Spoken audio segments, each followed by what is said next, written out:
Financial freedom एक ऐसा word जो हर दूसरे वीडियो, हर दूसरे ड्रीम और हर दूसरे नोटबुक पे लिखा होता है। हम सब उस फ्रीडम के पीछे भागते हैं। एक ऐसा सपना जहाँ पे ना तो आपका कोई बॉस हो, 9 to 5 की किच ना हो, कोई डेडलाइंस नहीं, कोई स्ट्रेस नहीं, सिर्फ पीस, ट्रैवल, बीचेस और जो मैं करना चाहूँ वैसी वाली लाइफस्टाइल।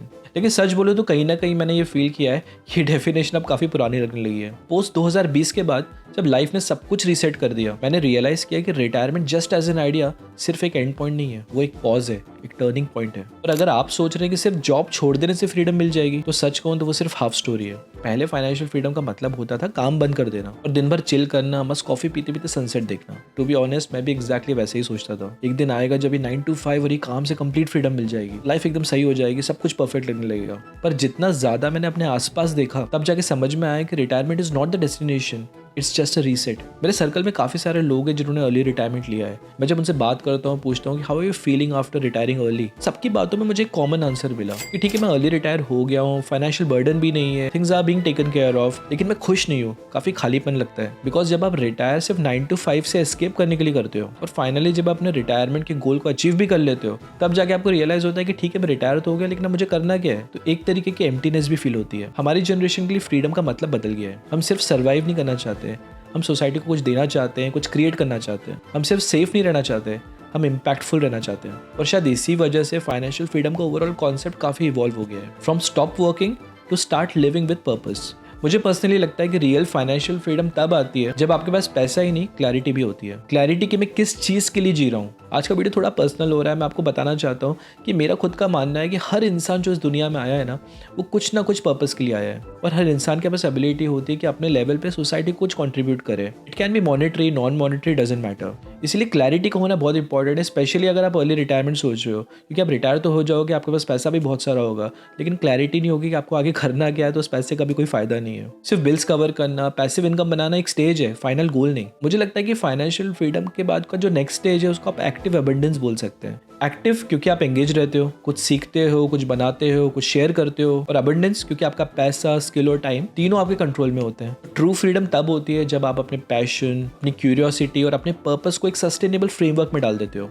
एक ऐसी लाइफ जहाँ पे आप अर्निंग और लर्निंग दोनों साथ में चला सकते हो, जहाँ आपकी ग्रोथ खत्म नहीं होती, बस डायरेक्शन बदलती रहती है। तो फाइनेंशियल फ्रीडम के इस नए वर्जन में मैं पर्टिकुलरली 3 चीज़ें फॉलो करता हूँ। पैसा बनाना, ऑफ कोर्स वो बहुत इंपॉर्टेंट है, पैसा बचाना और उस पैसे को मीनिंगफुल डायरेक्शन में लगाना। अब मुझे फाइनली लगने लगा है कि फ्रीडम असेट्स जो होते हैं वो सिर्फ स्टॉक्स, फिक्स डिपॉजिट या म्यूचुअल फंड्स नहीं होते हैं। फ्रीडम असेट्स में आपके स्किल्स, रिलेशनशिप्स और एक्सपीरियंस भी आते हैं। तो आपका ट्रस्टेड नेटवर्क भी उतना वैल्यूएबल है जितना आपका SIP। आपका ऐसा स्किल जो आपको प्रोडक्टिव बनाता है, वो भी आपका असेट है। और आपके लाइफ के एक्सपीरियंसेस जो आपको ग्राउंडेड और ग्रेटफुल बनाते हैं, वो भी कंपाउंडिंग करते हैं, बस नंबर्स के फॉर्म में नहीं। आई नो थोड़ा सा फिलोसॉफिकल वीडियो बन गया ये, but I hope you are getting the point. तो दोस्तों, मैं सिर्फ पैसे को मल्टीप्लाई करने के लिए इन्वेस्ट नहीं करता। मैं सोचता हूँ कि मेरा पैसा किस इम्पैक्ट को मल्टीप्लाई कर रहा है। आज के जमाने में हर रुपये एक वोट के जैसा है। किस आइडिया, किस वैल्यू सिस्टम और किस फ्यूचर को आप सपोर्ट कर रहे हो। तो चाहे वो म्यूचुअल फंड हो, स्टॉक्स हो, एक छोटा सा बिजनेस हो या कोई क्रिएटर का प्रोजेक्ट, मैं सोचता हूँ कि मेरा जो पैसा है वो किस तरह किसी पॉजिटिव सिस्टम को फ्यूल कर रहा है। एंड ऑनेस्टली, जब भी मैं किसी कंपनी या स्टॉक पर रिसर्च करता हूँ, मैं ब्लाइंडली यूट्यूबर्स या ट्विटर पोस्ट पे बिल्कुल रिलाई नहीं करता। मैं अपना खुद का इंडिपेंडेंट एनालिसिस करता हूँ, जो आप सबको भी करना चाहिए। And one of the best tools I personally use is investing pro. वहाँ मुझे इंस्टेंटली किसी भी कंपनी की fair value, fundamentals, AI powered strategies और एनालिस्ट टारगेट्स मिल जाते हैं। तो अगर आप भी अपने इन्वेस्टमेंट्स के पीछे क्लैरिटी चाहते हो, तो इन्वेस्टिंग प्रो का लिंक मैं डिस्क्रिप्शन में दे रहा हूँ। अगर आप मेरा लिंक यूज करोगे तो आपको on top of website pricing additional 15% of मिलेगा। बिकॉज मुझे लगता है कि फाइनेंशियल रिटर्न्स तब सस्टेनेबल होते हैं जब उनके पीछे वैल्यू रिटर्न भी हो। अब सवाल ये आता है कि ठीक है, मुझे फाइनेंशियली फ्री होना है, फाइनेंशियल फ्री होने का मतलब भी समझ में आ गया, मुझे मेरा पर्पस भी मिल गया, मैं क्या इंपैक्ट क्रिएट करना चाहता हूँ सोसाइटी, वो भी समझ में आ गया, उसके लिए क्या टूल्स यूज़ करने हैं वो भी मुझे समझ में आ गया। बट शायद आपके मन में उससे भी बड़ा सवाल आ रहा होगा कि सुनने में तो अच्छा लग रहा है, लेकिन ये करना कैसे है। तो सिंपल है, सबसे पहले आप स्टार्ट करें अपने फ्रीडम ऑडिट से। सबसे पहले अपना करंट फाइनेंशियल पोजीशन लिखो, पर उसके साथ ये भी लिखो कि आपको किस चीज़ करने से खुशी भी मिलती है। सिर्फ कौन सी एक्टिविटी है जो करने के बाद आपको लगता है कि आपका टाइम वेस्ट नहीं हुआ। वो लिस्ट बनाना ही आपका सबसे पहला ब्लूप्रिंट है।